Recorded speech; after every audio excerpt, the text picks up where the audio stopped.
stopped to think about how justice really works? I mean, beyond just the strict written rules, is there something more adaptable, maybe more human? It's a fascinating question, isn't it? We picture legal systems as these rigid structures, black and white. Exactly. But what if there's a whole other layer designed specifically to stop those rules from leading to unfairness? Well, it's not just philosophy. It's a real challenge courts have wrestled with for ages. And that's what we're diving into today. We're looking at the solutions developed over centuries.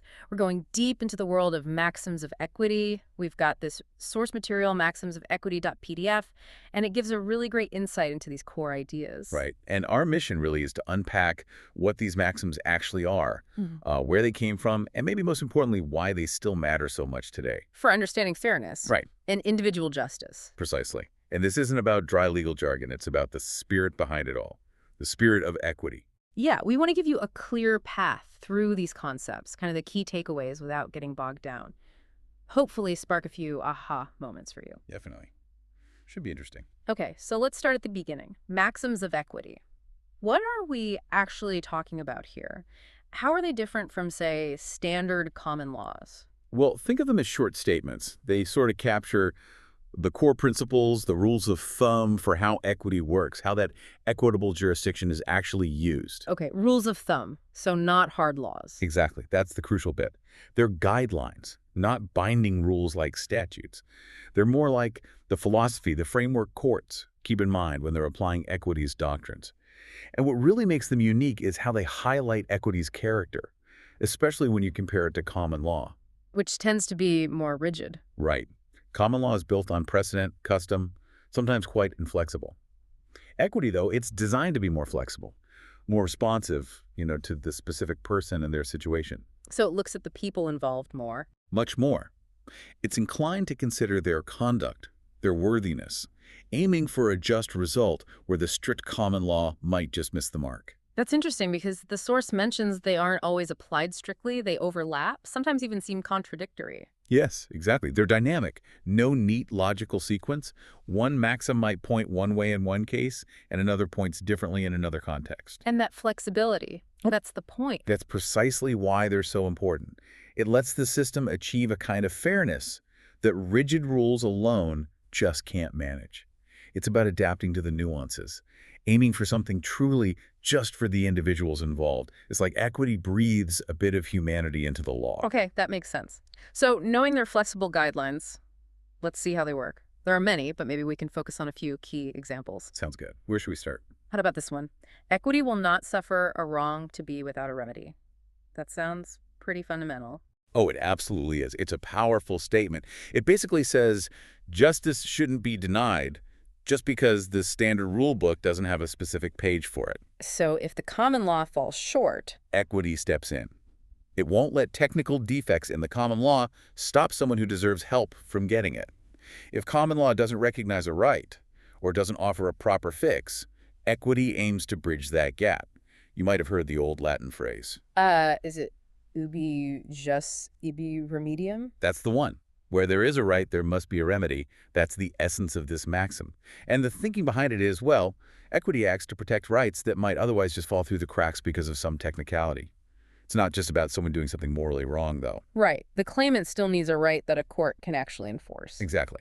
It needs to be suitable for the court to step in. And the source gives some good examples, like with trusts. A beneficiary using equity to enforce their rights against a trustee who's trying to keep the property. Yes, even if the underlying right was technically a common law one, equity provides the mechanism. Or injunctions, right. Stopping a wrong before it happens, which common law doesn't always do. Correct. Common law often waits for the damage to be done. Equity can be preventative. And specific performance, too, forcing someone to actually go through with a contract, not just pay damages. The source mentioned a case. Illustrates how courts can use this maxim. Even when the common law path wasn't clear, equity provided a way to ensure the plaintiffs got what they were due. It shows equity bridging those gaps. Ultimately, this maxim shows equity's commitment. It's determined to find a path to justice, ensuring a real wrong doesn't get ignored just because of a legal loophole. Okay, so equity steps in when the law is lacking, but does that mean it just ignores the law whenever it wants? That leads nicely into the next maxim, which might sound a bit contradictory at first. Equity follows the law. Ah, yes. It might seem contradictory, but it shows the balance. This maxim means that, actually, equity tries to align its rules with common law rules whenever it can. So it doesn't just throw the rule book out. Not at all. It sees common law as the foundation. It doesn't just depart from established legal principles for no reason. It usually supplements the law or builds upon it. Now, the rationale is that while equity will step in and overrule common law, if justice absolutely requires it, that's the key part, if it requires it, generally it won't contradict statutes or just ignore common law rules, only in exceptional cases. So it respects the existing structure. It does. For example, it follows contract law priorities, just as its own remedies, like for mistake, where common law might not offer a good solution. The source brings up another case here, Hussein Hamdani versus Uganda Electricity Board. What did that show? That case was a good example. The court said specific performance is an equitable remedy, yes, but equity follows the law. So if a claim was already barred by law, say by a time limit. Equity couldn't just override that. Exactly. You couldn't use equity to get around a clear legal rule like a statute of limitations. It shows equity working within the legal system, not as some kind of rogue element. So this maxim really underlines that equity isn't trying to replace the law. It's more like a partner, ensuring justice within the established framework, adding fairness but respecting the rules. A sophisticated complement, not a replacement. Right, that clarifies the relationship. Okay. Okay, so we've seen how equity deals with wrongs and how it relates to the law. But what about the person asking for equity's help? Does their own behavior matter? Absolutely it does. And that brings us to another really interesting one. He who seeks equity must do equity. Ah, so the focus shifts to the plaintiff now. Precisely. This means if you're coming to the court asking for an equitable remedy, you need to be prepared to act fairly yourself towards the defendant. It's about future conduct, your willingness to do the right thing going forward. Future conduct. That's different from looking at past clean hands, isn't it? Yes, though they're related ideas. This one is more about, okay, you want fairness. You need to offer fairness too. The reason is simple. Equitable remedies aren't automatic. They're discretionary. So the court can refuse, even if you technically have a case. They can. If the court feels the plaintiff isn't worthy, perhaps because they're unwilling to fulfill their own obligations in the matter, they might not grant that equitable relief. Your own fairness matters. The source used the doctrine of election as an example. Can you walk us through that? Sure. Imagine Jean makes a will. In it, she gives some of her own property to Mary. But in the same will, she also gives away property that actually belongs to Mary, giving it to Sarah instead. Okay. So Mary gets something, but also potentially loses something. Right. Now, Mary can't just take the gift from Jane and keep her own property that Jane tried to give to Sarah. To get the benefit, Jane's property, she must accept the burden, letting her own property go to Sarah as the will intended. She has to do equity by respecting the whole transaction if she wants the benefit from it. Exactly. You can't pick and choose like that in equity. You can't take the good part and reject the connected obligation. It's about fairness in the whole deal. You see similar ideas in succession law, too. And what this really gets at is that justice, especially equity, requires reciprocity. It's not a one-way street. Fairness is demanded from everyone involved. That makes a lot of sense.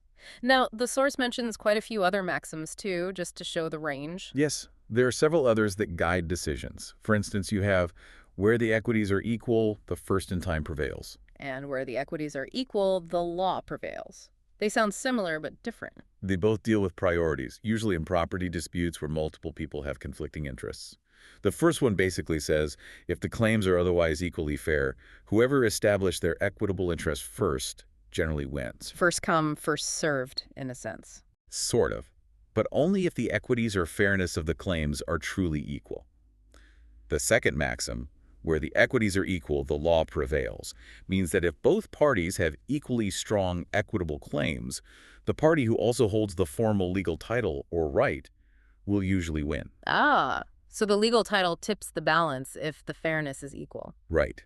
But for that to work, especially for someone who bought the legal title later, they usually have to prove they were bona fide acting in good faith without knowing about the earlier equitable claim. We see these principles in property law cases and registration acts all the time. And there are others mentioned quickly too, like delay defeats equity. Yes, meaning you can't wait too long to assert your equitable right, sometimes called lashes. Equity acts in personam. Meaning equity acts on the conscience of the individual defendant, ordering them personally to do or not do something. And equity looks at substance rather than form. That one's key too. Equity cares more about the real intention and justice of the matter than strict formalities or technicalities. So putting it all together, they really are a set of flexible guidelines, aren't they? Overlapping, adapting. Exactly. Not rigid rules, but principles that provide this adaptable framework for achieving justice in all sorts of complex situations. So let's wrap this up. Reflecting on everything, what's the big picture takeaway here?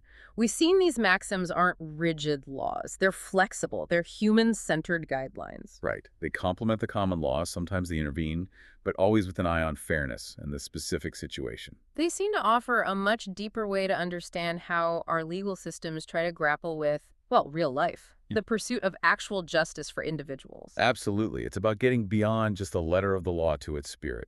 Which leads to a final thought for you, our listener, to maybe mull over. Think about how these ancient legal ideas, built around flexibility and fairness, could they offer lessons beyond the courtroom? Like in how we approach problems or ethical issues in our own lives. Yeah. Maybe sometimes the best way forward isn't sticking rigidly to the rules as written, but trying to find the spirit, the underlying fairness of the situation, something to think about.